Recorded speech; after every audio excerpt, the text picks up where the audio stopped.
nitwa Ntakirutimana Eliezer, nkaba ndi umuyobozi wa Fondation Lucky, akaba ari ikigo kizamura gikora hano mu karere ka Nyanza, muri aho bita kuri Olympique mu kigo cy'urubyiruko cy'akarere ka Nyanza.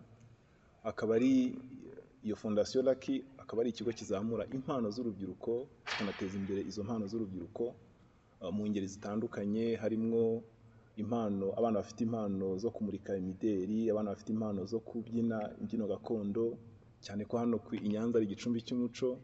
Harimo abana bafite impano zo kubyina indirimbo mvamahanga, ibyo bita danse moderne. Dufitemo igice cy'abahanzi, abahanzi nk'uko tuzi abartiste baririmba carrière solo n'izindi mpano zinyuranye. Dufite ndetse n'igice gikora icyo bita advocacy cyangwa se ubuvugizi ku bantu babukeneye rimwe na rimwe, kuko hari nk'abantu usanga bari vulnerable cyangwa se bakeneye ubuvugizi. Ikigo cyacu kuko ari ikigo kizamura izo mpano muri rusange, gikenera no gutanga ubwo buvugizi ku babukeneye. Ikindi tugira igikorwa cya charity cyangwa se igikorwa cyo gukora ibikorwa by'urukundo, aho twita ku gufasha abakene, abatishoboye, yaba ari abana cyane cyane kuko aribo twitaho, ariko n'imiryango tukayirebaho. Aho iyo tuvuze ibikorwa by'ubugiraneza cyangwa se by'urukundo, haba harimo ibintu byinshi. Nkatwe kuko dufite ikigo kirimo abana biga, usanga hari nk'abana badafite icyo bita school feeding, bigora.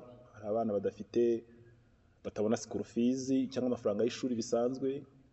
Hari abana usanga barafashe inshingano ari batoya, yenda badafite ubushobozi bwo kubaho cyangwa se bwo kwibana, kuko yenda ababyeyi babo batabafite, cyangwa se bafite uburyo runaka babayemo mu buryo bugoranye. Iyo tubonye rero hari umuntu muri abo ngabo, dushobora kumufasha bigendeye ku bushobozi buke dufite, kugeza ubwo tuzagenda tubasha kugera kuri benshi. Ni ikigo rero, iyi Fondation Lucky ni ikigo cyashinzwe gishingiye kuri izo ntego, ariko kandi tukagiramo n'ikindi gice cyitwa Tembera Nyanza, cyo kuzamura nako kumenyekanisha agace k'iwacu, cyangwa se igice gishingiye ku bukerarugendo, kuko akarere ka Nyanza kari mu turere cyangwa ni nako karere mu gihugu gakora ubukerarugendo bushingiye ku muco. Dufitemo project bita rero Tembera Nyanza project, aho dukora icyo bita hiking, tugatumira abantu batandukanye baturutse ahantu hanyuranye mu duce dutandukanye, hanyuma aba bantu baje bagatembera Nyanza bakareba ibyiza by'i Nyanza, ariko nako bidufasha kugira ngo Nyanza imenyekane. Ndumva ari ibyo ngibyo mu ncamakeya. Murakoze. Kugeza ubu ikiduteranyirije aha ni iki? Natunyuriramo gake. Murakoze cyane. Muri ubwo buryo tuzamura izo mpano, harimo ibikorwa duteganya byo kugira ngo izo mpano zimenyekane. Muri ibyo bikorwa hazamo gutegura ama event cyangwa se ibitaramo.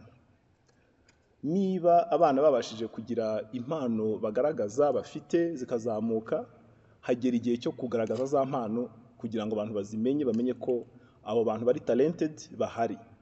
Bituma dutegura ibitaramo. Twateguye project yo kujya dutegura ibitaramo rero bigaragaza za mpano zose dufite mu kigo. Nibwo twanakoze kuri iyi nshuro dukora igitaramo cya mbere, ari nacyo kizanajyana n'umuhango wo gufungura ku mugaragaro iyi Fondation Lucky. Igitaramo kizaba ku itariki 3 z'ukwezi kwa mbere 2026, kikazabera hano muri inyubako turimo yitwa Intare Cultural Center. Ni inyubako igezweho, tunashimira Perezida wa Repubulika wacu watuzaniye igikorwa remezo nk'iki ngiki. Twe nk'abajene ubu nibwo tugiye kuyitaha inyubako.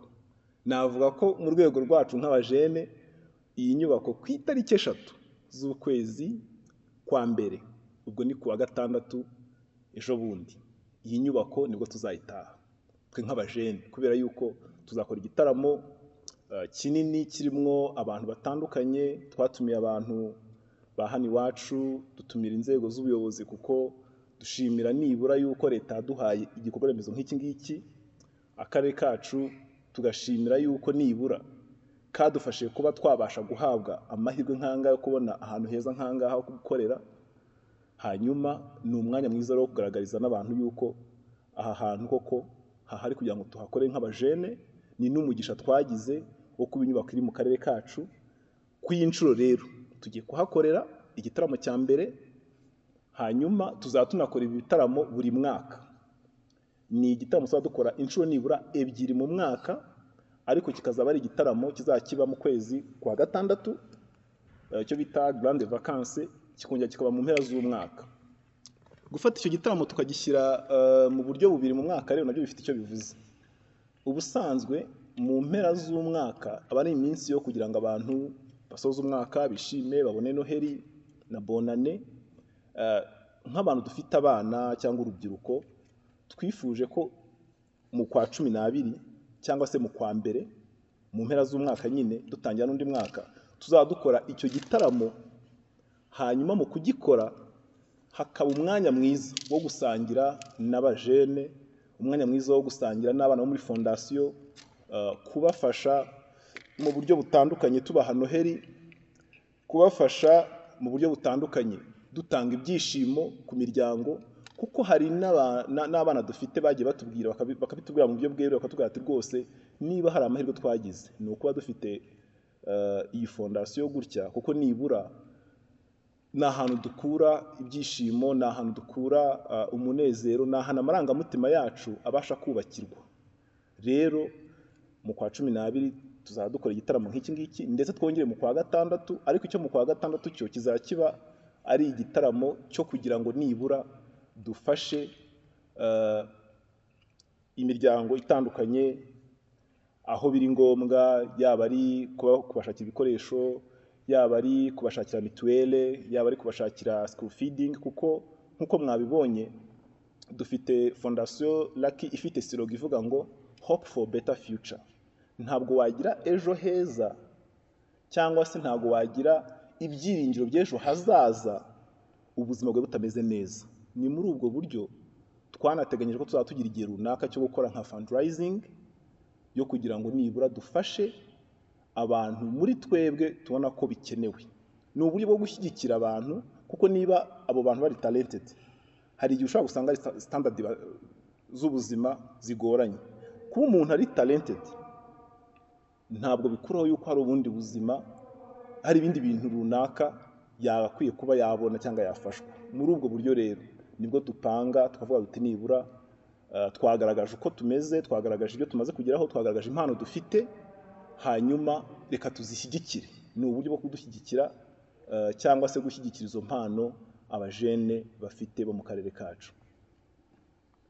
Yego, mwagaragaje ko muri rusange hari n'ubuvugizi mukora, ariko hirya no hino mu turere, mu karere ka Nyanza, mu bigo by'amashuri abanza, hari abana baba bafite impano bagaragaza ko ibibuga bakiniragamo byagiye biterwamo ubusitani, ubu ngubu batabona uko bidagadura. Lucky Foundation ni iki ikora mu rwego rwo kubakorera ubuvugizi kugira ngo impano zabo nabo bazigaragaze? Murakoze cyane. Kuva twatangira twafunguye iki kigo mu kwezi kwa 8 ku itariki 31 z'ukwezi kwa 8 2025, dutangira dufite abajene bagera ku 100, ariko tumaze kuba abantu 300. Uko twagiye twakira abantu benshi niko twagiye dusanga nyine ari ibibazo bitandukanye bihari, ariko sinanavuga ko ari ibibazo komtere nka hari ibibazo bikomeye cyane, ahubwo nuko rimwe na rimwe nyine nk'uko bivuze ntabwo biba byamenyekanye. Icyo dukora twebwe nka Lucky Foundation, mu gihe dusanze hari ikintu cy'imbogamizi, dufite ubuyobozi bukora neza, dufite inzego zikora neza, ahubwo ikibazo nuko rimwe na rimwe baba batamenya amakuru. Hanyuma icyo dufasha ni ukumenyekanisha ayo makuru yuko ahari wenda ibyo kunganirwa, yaba ari ku bajene, niba ari ibyo bibuga se, niba se wenda ari ibindi bintu runaka bisanzwe, mu gihe twabimenye, twabonye amakuru yabyo, twayamenyesha inzego bireba. Cyane ko dufite umugisha w'uko ubuyobozi bushyigikiye abajene, buratwumva, buradufasha, buradusapotinga, ahubwo imbogamizi iba kutamenya ayo makuru, ariko iyo bayamenye bahita babikemura. Mwese iyo murebesheje ijisho ryanyu mubona koko byaba imbogamizi ku bana bafite impano, kuba ibibuga byaragiye biterwamo ubusitani noneho bikagabanya aho bidagaduriraga?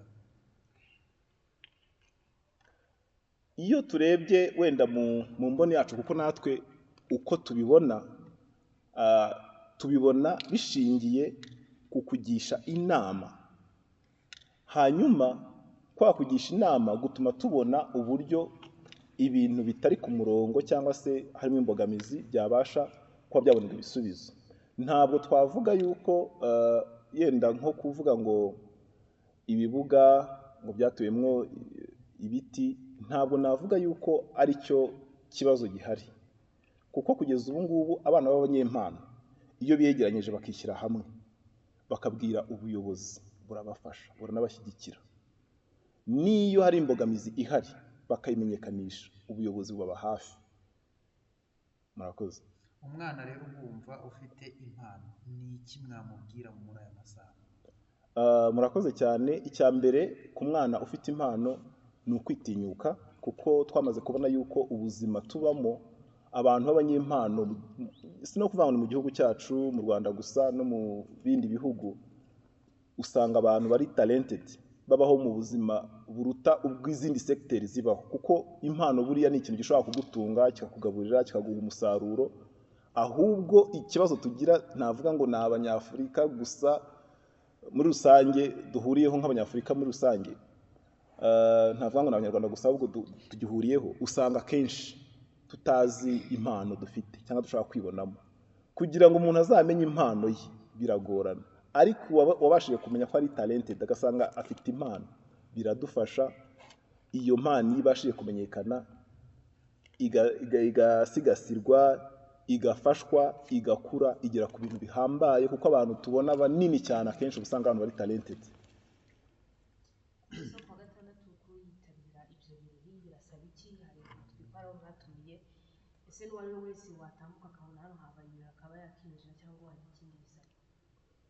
Murakoze cyane. Ku wa gatandatu uko gahunda yahiteye, ni yego ni ibirori bizabera muri sale, umuntu wese arabyemerewe, ariko mu rwego rwo kugira ngo ibintu tubishyire ku murongo, mu rwego rwo kugira ngo ho kuza kuba ibintu bitari kuri gahunda, twifuje yuko twabasha gushyiraho uburyo bwo kwinjira muri ibi birori, kuko sale dukoreramo nko ku bajene twe turi kubona yuko ni nini, ariko kubera ko abajene dukunda ibirori ishobora kutubana ntoya, bityo twashyizeho uburyo tuzitabira iki gitaramo, dushyiraho uburyo bwo kwinjira. Hari abashyitsi bagiye bahabwa ama invitation banyuranye n'inzego zitandukanye, kuko ndetse twifuza ko uko tuzaduhura nk'abajene tuzadutanga, niba tugira n'urwego rwa leta rushobora gutanga message ku bajene, kuko inama n'impanuro baduha nizo zitwubaka.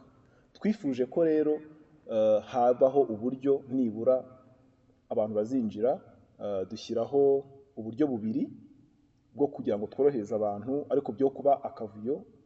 Dushyiraho kwinjira kuri interest isanzwe kuri ordinary, dushyiraho ko ari 2,000, hanyuma dushyiraho n'ibihumbi 5 kuri VIP, ariko ayo mafaranga ntabwo ari nk'ikiguzi cyo kugira ngo umuntu yinjire, ahubwo ni wa muntu wumvise ko dufite igikorwa cyo kuronshinga iki kigo, wumvise kandi na concept cyangwa keynote y'ibyo dukora, akumva ashaka kubishyigikira, kuko dukurikije amazina y'abantu bazazamo muri iki gitaramo cyacu, hazarimo abantu banini cyane muri showbiz yo mu Rwanda, harimo abastari batandukanye, harimo abayobozi banyuranye.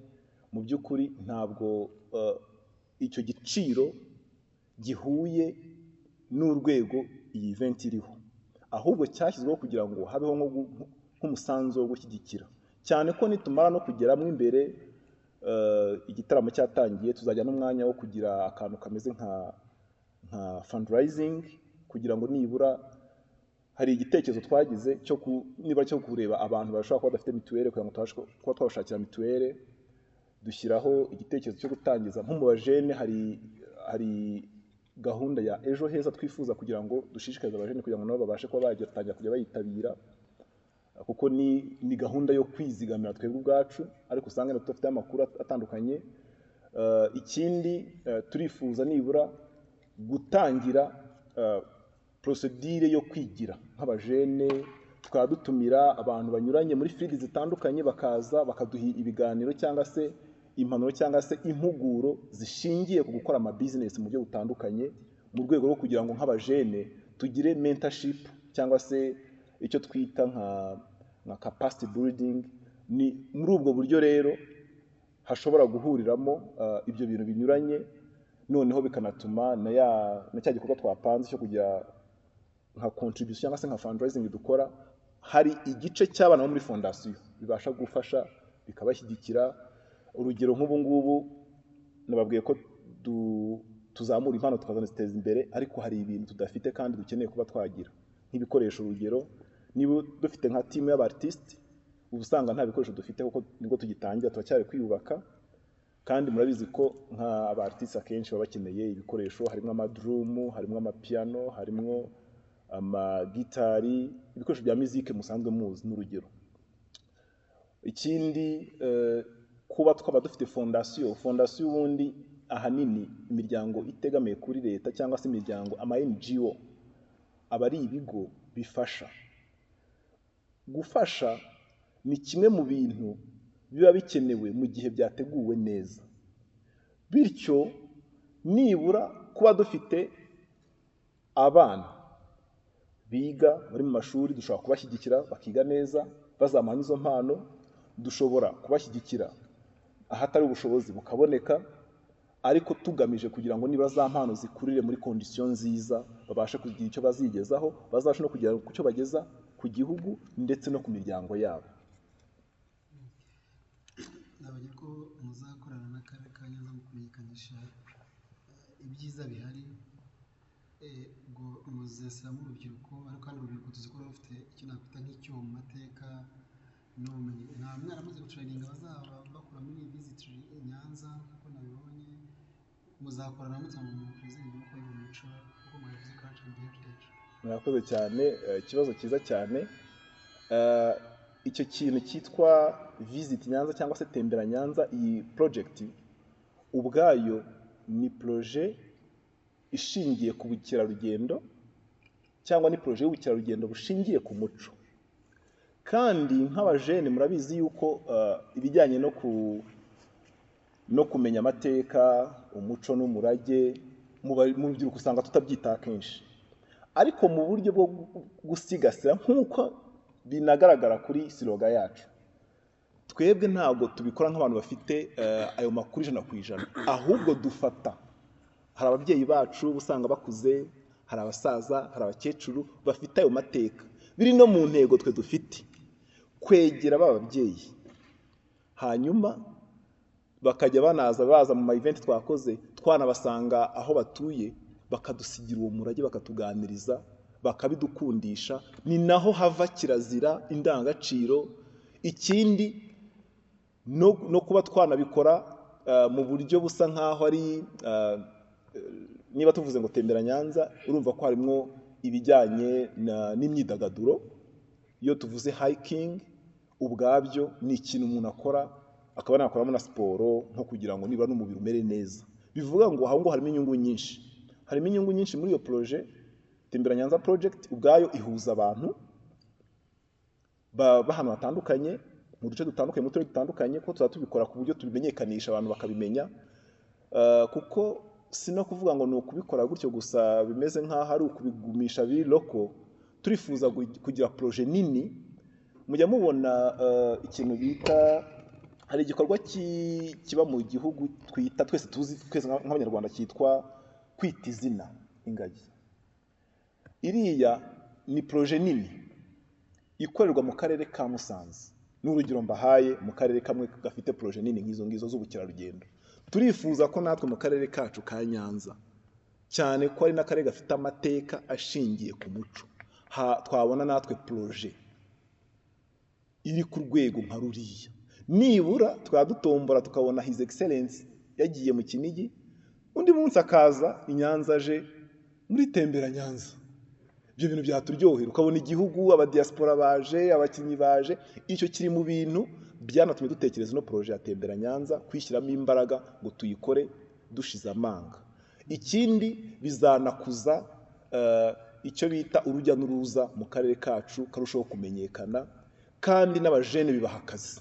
Biri mu bintu bitanga akazi, kuko murabona nk'abafatanyabikorwa bari kuri backdrop banner ubwabo turamutse tubonye projet nini nk'iyo ngiyo ishobora kugituma abantu biyongera mu karere kacu, ubwabo byazamura icyo nakita ko ari urujya n'uruza hano mu karere kacu, abantu bakora business bagatangira kubona abakiriya mu buryo butandukanye, amahoteli, amazu y'ubucuruzi ibintu binyuranye, amatransporo, biba ari uburyo bwo kurema akazi. Niyo mpamvu iyo Tembera Nyanza ubwayo atari projet yacu nkatwe twenyine, ahubwo ni projet ishobora gufasha akarere kacu, ari no mpamvu natwe ubuyobozi bwacu budushyigikira.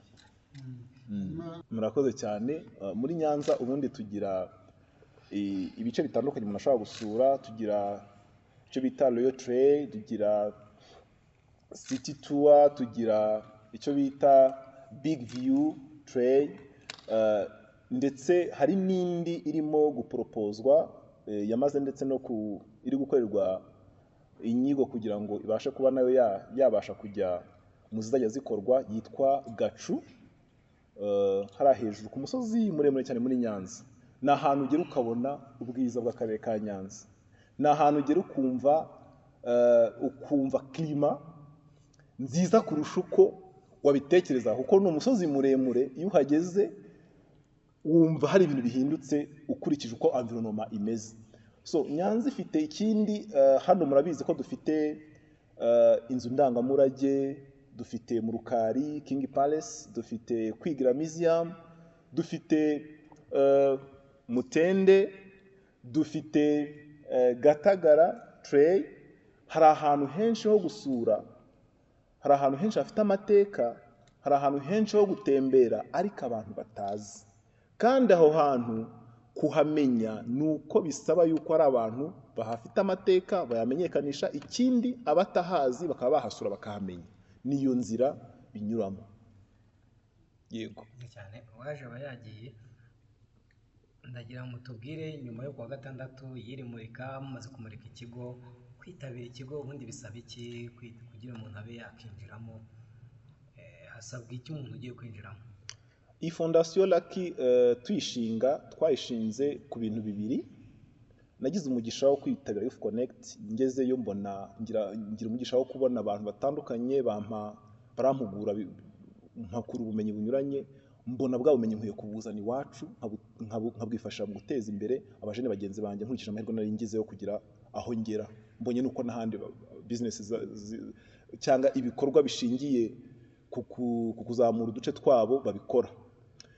Nanjye icyo gihe nahise ngira igitekerezo cyo kuvuga ngo ese ko ngize amahirwe yo kuba nitabira Youth Connect nkagira au niveau national, niki nafasha iwacu bituma mvuga ngo ikintu nshobora gukora nk'umujene wagize amahirwe, ngomba gutuma bagenzi banjye bagira nawe ayo mahirwe yo kugira ibindi bintu bageraho binyuze mu byo nabashije kumenya, nkazanifasha no gushaka abandi bashobora kudufasha kugira byinshi tumenya. Kubera iki? Murabizi mu gihugu, sino kuvuga ni muri Nyanza gusa, mu gihugu dufite urubyiruko rwinshi ruba rukeneye ibintu bitandukanye, ugasanga nta kazi dufite. Iki kigo rero nkimara kubona ko hari abana bafite impano, nafashe initiative yo kuzamura izo mpano no kuzimenyekanisha. Hanyuma ubwazo izo mpano kuzamuka kwazo ni iterambere ry'iwacu. Icyo ni kimwe gituma mba proud yo kubikora no kubivunikira uko bishoboka kose. Icya kabiri, nkimara kubona yuko hari abana bafite impano batazwi, batamenyekana, batagira aho bagera, kandi bashobora kuba ijwi ry'abandi, nongeye gufata initiative yo kuvuga ngo niki twakora twishyize hamwe cyatuma habaho kujya twihangira imirimo nk'abajene. Kubera iki? Iyo impano zimaze kuzamuka ubwabyo birema akazi. Ni hahandi mutumenya mukaduhamagara muti muze tubahe akazi. Nk'ubu ngubu dushobora kujya mu ma event y'ubukwe, tukabyina moderne, tukabyina traditionnel, kandi tukabikora neza. Ntabwo tubikora gusa, tubikora neza. Icyo ni kimwe. Niba dufashe iyo timu y'abantu bahawe akazi mu birori runaka, bagahabwa akazi, ubwabyo baraza guhembwa. Guhembwa ubwabyo hari umubare w'abantu tugabanyije bari bafite ubushomeri. Icyo ni ikindi kintu cyatumye tubikora. Icya gatatu cyatumye dushinga iki kigo, hari mu buryo bwo kugira ngo duteze imbere iriya project ya Tembera Nyanza y'ubukerarugendo, kuko dushaka kugira nk'uko nabibabwiye, dushaka kugira product nini y'ubukerarugendo izajya ituma abantu muturutse mu turere dutandukanye muzi Nyanza nk'uko mujya mu Kinigi mu kwita izina. Kuki mutazi nta muje mutembera Nyanza? Cyangwa se inaha tugira Inyambo. Akarere kacu ni akarere gafite amateka manini cyane mu bintu bijyanye n'umuco, ni igicumbi cy'umuco mu byibuke. Ese kuki icyo gicumbi cy'umuco hatajya habera igitaramo kinini gituma nyine abantu mu gihugu bahafata nk'isoko y'umuco mu gihugu nk'uko biri koko, bikava mu mvugo bikajya mu bikorwa. Ikindi abantu bakanahakura indangagaciro zuzuye zijyanye na kirazira n'umuco nyarwanda. Murakoze cyane. Ntabwo nsubije neza. Hanyuma icyo warumbwiye kindi ni ikijyanye n'uburyo kwinjira muri fondasiyo bigenda biti. Kwinjira muri fondasiyo nk'uko nabivuze, icya mbere ni uko ugomba kuba uri talented, kuba uri umunyempano. Ibyo birahagije ko tukwakira. Murakoze cyane. Yego. Ikibazo cyanjye ndabanza mbere kuri gahunda yo kuwa gatandatu intego ku ntuzo ya kabiri kumurika impano z'urubyiruko n'abakiri bato. Yego. Hari iminota 20. Ese ni en general bizakomeye iminota 20, buri mwana aziyerekana iminota 20 ku mpano yiwe. Icyo ni icya mbere. Nyuma ikindi mwavuze ko ari kwiyubaka, ibikoresho nta equipment ntazihari. Gitari ntayo, piano ntayo, kandi mugiye gushaka izo mpano. Izo mpano ko ibikoresho nta bihari, ziraza kwigira mu kuzishaka gusa mukazi muzifite muzibitse, cyangwa se uburyo bundi muzakoresha kugira ngo zibone aho zigira zigaragariza kuri za mpano zazo. Murakoze cyane. Reka mpere ku cyo usorejeho kijyanye izo mpano, ko muzamura impano hakaba hari ibikenerwa kugira ngo izo mpano zigaragare, mukaba mutabifite mubigenza mute? Si cyo ushatse kumbaza? Ukuri guhari, twebwe nk'abantu twagize amahirwe yo kumenya yuko umuntu ashobora gutangira kuri bike akagera kuri byinshi. Ntabwo twe dutegereza yuko tuzabasha kubona ibihagije cyangwa se ibyuzuye kugira ngo tugire icyo dukora. Ahubwo twafashe iya mbere, dutangira aho turi ku bushobozi bukeya, biri no muri za ndangagaciro zacu zo gushaka kwihangira imirimo. Dutangira aho turi ku bushobozi buke twari dufite, kuko twari tuzi neza ko iyo buriya umuntu abonye ikintu cyiza aragishyigikira. Niko kuri. Twifuje gutangira aho turi kugeza igihe tuzabonera buri kimwe cyose dukeneye, ariko tudahagaze. Ntabwo twifuza gutegereza ngo banze byuzure. Twifuje gutangira aho turi, kandi aho turi dukurikije twatangire n'urwego tumaze kugeraho harashimishije. Turashima n'Imana yadushyigikiye, tugashimira ubuyobozi bwaduhaye aho gukorera, bukaduha n'umwanya wo kubikora nk'abajene. Hanyuma ku bijyanye n'uburyo ibyo dukora tubikoramo, ese ko tudafite ubwo bushobozi tuzabubona twiringiye ko uko tuzakomeza gukora abantu bashobora kuza bakadushyigikira. Byonyine ubwabyo, niba twavuze ngo tugiye gukora igitaramo tukababwira duti muze mudushyigikire, mukaza, ubwabyo ni contribution. Iyo contribution utanze kuko winjiye ukishyura 2,000 byonyine mu gitaramo cyacu, ishobora gutuma tugura kimwe mu bikoresho tutari dufite. Kabiri, ushobora kuza mu gitaramo cyacu wenda ukabona ntabwo dufite ubushobozi, ntabwo twambaye neza, ariko ushobora kuza ufite nk'uwo mwambaro ukawuduha. Bivuze iki? Nko muri fundraising, kimwe nababwiraga cya fundraising, ntabwo tuvuze ngo bantu wenda ngo hari umurongo runaka bagomba gukoramo fundraising. Twe turi fondasiyo, tuzi neza ko hari abantu baba bafite ibintu runaka biri basic bakeneye binyuranye. Ufite igihumbi ukaza kwishyura tike, waba udushyigikiye. Ufite umwenda usanzwe ukaba uzi neza ko hari imyenda ufite utambara, twe dufite abo twayiha kandi bayikeneye. Wawuzana. Ufite ibyo kurya, ushobora kubura umucuruzi ukaza ukazana umufuka w'umuceri, dushaka kugira abantu tuwuha. Twebwe waba ufite ubushobozi, ufite amafaranga, nabwo waduha, twagura igikoresho runaka. Ariko nanone harimo n'ubuzima bwacu, kwita ku buzima bwacu nyirizina. Ubwo buzima rero burya baranavuga ngo roho nziza itura mu mubiri muzima.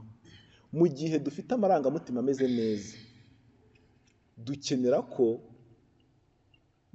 umubiri wose ubundi uba ukwiye kumera neza. Muri kwa kumera neza, nkeneye kurya. Ntabwo umwana ashobora kuza aha ngaha ngo aze abyine, akubita ikirenge, ahamirize, wenda akeneye kurya, icyo gihe akeneye kubanza kurya akaba ari cyo kurya abanza akarya. So bishatse kuvuga ngo uburyo bwo kuba umuntu yadushyigikira ni bwinshi pe, bunyuranye, kuko twe turi fondasiyo kandi tuba dufitemo kesi zinyuranye. Uramutse ubishaka wabikora mu buryo runaka bitewe n'ubushobozi ufite cyangwa n'icyo ufite. Murakoze cyane. Watubwiye yuko abazaza kwitabira event yawe harimo abazishyura 2,000 n'ibihumbi 5,000. Yego. Ni iki kintu umuntu uzishyura ayo mafaranga gifatika nageramo hano muri iyo event azabona? Kimwe mu bintu bisanzwe, ariko ni iki kintu nyirizina kizatuma uwo muntu agira motivasiyo yo kwishyura amafaranga? Kimwe mu bintu azabona kikamutungura ni uburyo abajene barimo muri fondasiyo babashije kwishakamo ibisubizo bagakuza impano bafite ku rwego ziriho, ku buryo abantu batanabikekaga. Icyo ni kimwe, ni ikintu kinini. Ubu none ntabwo mwahita mubyumva, ariko nimugera mu gitaramo mukabona uburyo abana bari talented bitari bizwi ko burya impano zihari, nicyo kintu cya mbere abantu bazatungurwa no kubona, babona impano zihari mu buryo batateganyaga. Icya kabiri, uzaba ari umwanya mwiza wo gusabana no kwifurizanya umwaka mushya ku muryango nka fondasiyo. Watubwiye ko hazabaza abasitari. Yego. Niba atari ibanga, ninde mu sitari uzwi?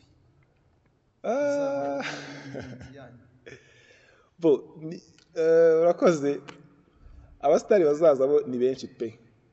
Wenda reka mpere no kuba za performinga. Dufite muri iyi event zaba kuwa gatandatu dufite Platini P, mwakunze kwita Baba wo muri Kina Music.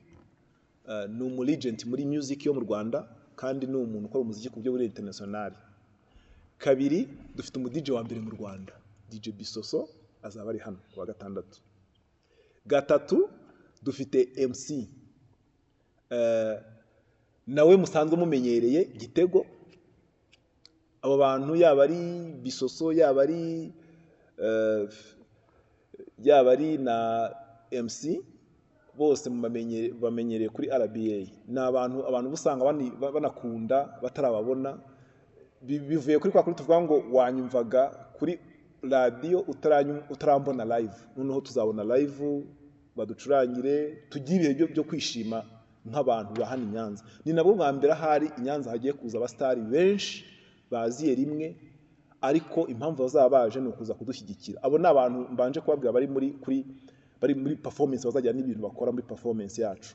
Icya gatatu, hari amazina manini muri entertainment yo mu Rwanda, manini rwose pe, kandi menshi azaba ari hano anaruta abo ngo bazaperforminga. Mushonje muhishiwe, ntabwo dushaka guhita tubabwira bose, kuko abatazaperforminga ahubwo bazaba bari baje gushyigikira Fondation Lucky, nibo benshi cyane na banini kandi kuruta ahubwo abo tubabwiye. Murakoze cyane.